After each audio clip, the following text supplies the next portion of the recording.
3, 2, 1, blast off! Good morning and welcome to our 12th Challenger Connection.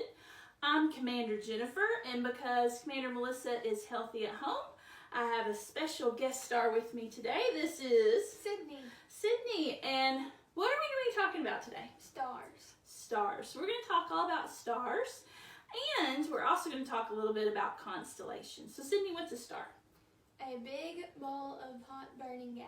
A ball of hot burning gas. So when we think about stars, or when we even draw stars, we draw them with all those points. But is that really what a star looks like? No. So star is basically a big sphere, big ball of hot gas held together by its own gravity. And do you think that all stars are the same size? No. So stars can be different sizes. So there are really big stars and also some small stars. So what is the closest star or the only star in our solar system? The sun. The sun, right? So thinking about our sun, how do you think our sun compares to other stars? Do you think it's the biggest, the smallest? What do you think? The smallest. The smallest. Well, actually, when you're talking about stars, our star is just an average, our sun is just an average star. It's not the biggest, it's not the smallest, it's just a medium-sized star. So you've got giant stars, which are bigger than our sun, super giant stars, which are even bigger than that. You have our sun and a lot of other stars that are called main sequence or medium stars. And then you have even smaller stars that are called dwarf stars. So our sun, just kind of an average size.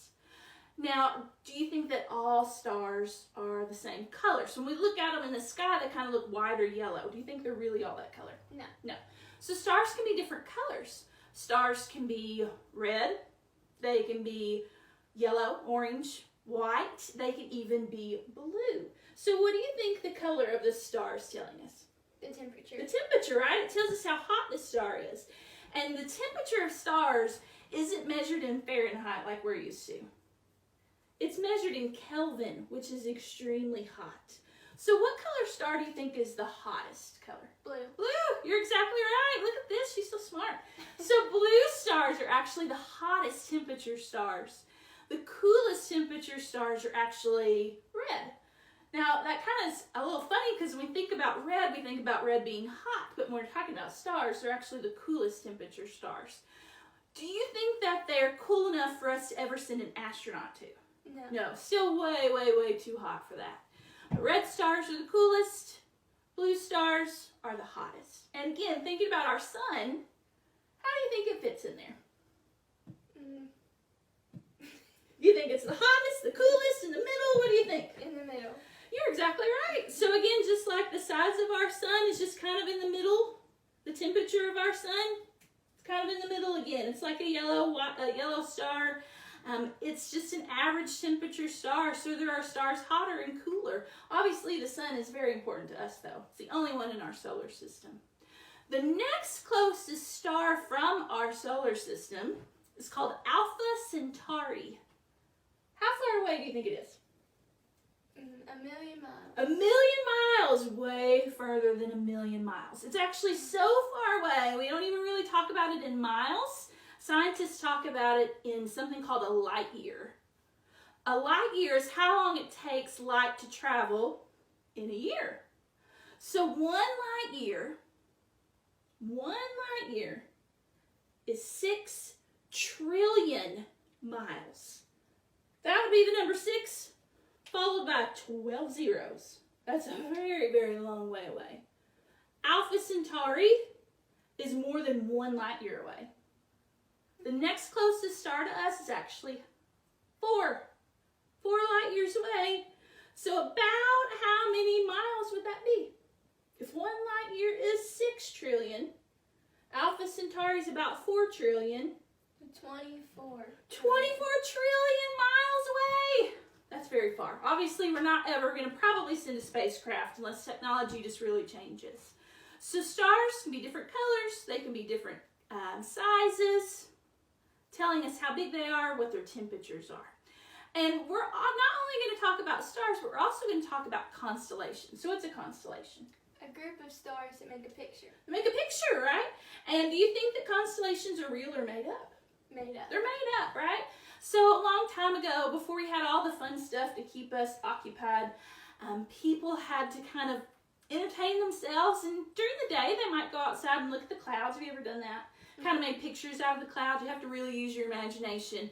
Well, at night they might do the same thing with the stars. Look up at the stars, make pictures, tell stories about the pictures that they saw, and over time those became mythology stories about the stars. Probably the most famous constellations that we recognize are Greek and Roman named constellations, but just about every culture has their own stories about the stars. There are Native American constellations and stories about those. There's Chinese legends, just about every culture, but obviously the ones that we recognize, Greeks and Romans. And a lot of them are named after their Greek gods and goddesses, which obviously we know that are made up. So, we're going to look at a couple pictures of constellations here. This is probably one of my favorite ones. This is the constellation Orion. And Orion is a hunter. And Orion is also a winter constellation. So there are some constellations we can see all year long. It won't matter if it's the spring, summer, winter, or fall, we can see them all year. They're called circumpolar constellations. That means they're really close to the North Star, Polaris, so they're pretty high in the sky. Constellations that are a little further away from the North Star, we can't always see them all year long. So Orion, like I said, is a winter constellation, so that means you can start to see him in late fall, all the way through the winter, up into the spring, and you can probably still see him right now, but he's going to be pretty low in the horizon. But what's one thing you notice about Orion? What about these? They're different colors. Yeah, he has some different color stars in him. So one of the easiest way to recognize Orion is by his belt. Those three stars right there that make up his belt, they're pretty easy to see in the sky because they're pretty bright stars. That's one easy way to start to identify Orion. But then he has two up here at his shoulders and two down here at his feet. Now this one, at his shoulder, is a super giant red star called Betelgeuse. Now it's not spelled like the movie, it's spelled a little different, but this is Betelgeuse. His other shoulder star right here is called Bellatrix. Down here at his foot, you've got a super giant blue star called Rigel. And his other foot star over there is called Safe. Now the neat thing about Betelgeuse, if you were to go out and look at it in the sky, it's going to have that red tint to it. It's going to look a little red to you. Now sometimes when people see that red light, you might think it's a star, or what else might you think it is? A planet. A planet, right? Sometimes when you see some of the planets like Mars in the sky, they're going to have a red tint to them too, especially Mars. But the easy way to tell if it's a star or a planet, stars twinkle, yeah, and planets have a constant light. But if you see Betelgeuse, it's going to have that red tint to it. So, we've got Orion, the hunter. Oh, did you ever watch this movie? Yeah, Hercules, we like him too. So you can see all the stars here. And again, when you're looking at these, you kind of have to use your imagination, but you can kind of see a man there, his body and his arms and his legs. This is Canis Major and Canis Minor. What kind of animal do you think Canis is? A dog. A dog, right? Now here's where you have to use your imagination with some of these. Canis Major, which is this one, which means the big dog, he's pretty easy to spot as a dog. And this star right here in Canis Major is actually the brightest star in our solar system, or excuse me, in our night sky. It's called Sirius, the dog star, which makes sense because it's in the dog constellation, right? Now, Canis Minor, or the little dog, look at that. You've got to use your imagination for it because it's only those two stars. So I think maybe it's his tail. I could see that. Maybe his tail. Yeah. And then one more we'll look at is Pegasus. What's Pegasus?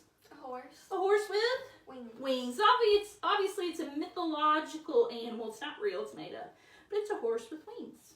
So, what we're going to have for you guys to do today, we've got a couple of activities for you. We're going to make some constellations using some simple things. So for this first activity, you're either going to need some mini marshmallows or if you don't have mini marshmallows, you could use some Play-Doh. That would work too. You're gonna need spaghetti, or if you don't have spaghetti, you can use some toothpicks. If you don't have toothpicks, you could probably even use straws if you have those. And if you have straws, you're probably gonna want some scissors for that. And then you're gonna need some kind of picture to go off of. So what I found online, I just Googled Constellation templates, and all kinds of options came up, and I found these. I could probably put a link to some of these in the comments too. But what you want is a fairly simple picture of some constellations. So which one do you have there, Sydney? We've got Orion the Hunter, right? Or I'll do Ursa Major, right? So what you're gonna do is you're gonna use your marshmallows for the stars. So what the stars would be in this picture are the little dots. And then those lines that connect it, you're either gonna use your spaghetti or your toothpicks or your straws. And you'll notice they're not all the same length, so you might have to break your spaghetti or break your toothpicks or cut your straws to be approximately the length. Obviously, it's not gonna be perfect, right? We just wanna kind of get the idea.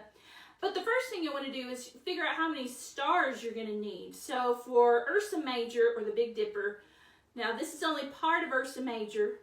The Big Dipper is only a part of Ursa Major, but it's the part we recognize. So in the Big Dipper, we've got 1, 2, 3, 4, 5, 6, 7. So I would need 7 mini marshmallows.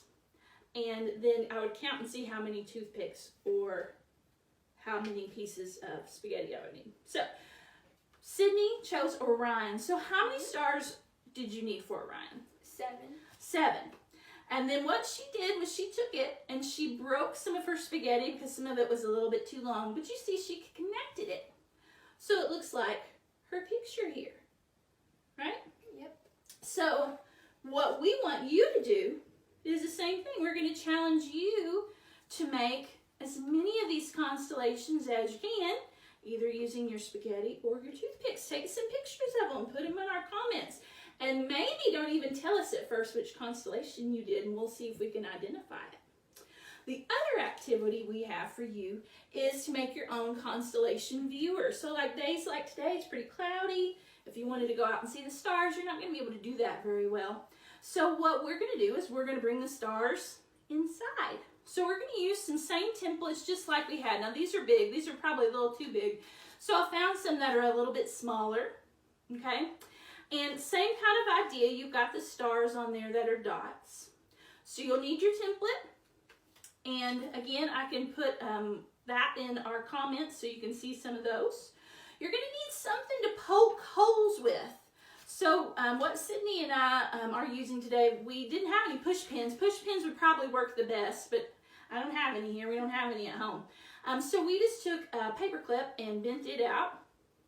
So we have the pointy end there. And then you're going to want something to kind of protect your table, because your parents probably don't want you poking holes in their table. So we're just using a piece of scrap cardboard. So what you're going to do is you're going to put your template down on your cardboard, and then using your push pin or your paper clip, you're going to put a hole through your paper everywhere that you see a star. So everywhere that you see a star, you're going to push that through until you make a hole in your paper. Now, you might also want to use some black construction paper for this, and you'll see why in a minute. So what you would do in that case is you would take your template, put it on top of your black piece of construction paper, and then do the same thing, poke your holes. Now when you push down, you're going to hear that popping noise when it makes it all the way through your paper. And you're going to poke out each one of those holes. And then when I hold this up, what's going to come through those holes, Sydney? Light. Light, right? So it's going to look like the stars. So there's a couple ways you could use this. You could do what I did. I took my black piece of paper. Once I had the holes poked in it, I taped it to the end of the toilet paper roll. And so when you look through it, can you see my constellation? Yep. Yeah. So you can see your constellation that way. If you wanted to project it on the wall, you could use a flashlight, shine it through the end of that, onto a wall in a darker room than this, probably, and see your constellation. Or, if you don't have a toilet paper roll, just put your template over the end of your flashlight. Do the same thing.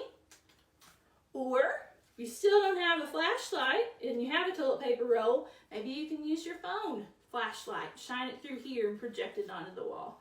So, those are your 2 activities for today. Making your constellation using marshmallows, spaghetti, or toothpicks, and then making your own constellation viewer. So hopefully you'll do some of those. Put some of your pictures in our comments. And I'm Commander Jennifer. And I'm Sydney. Over and out.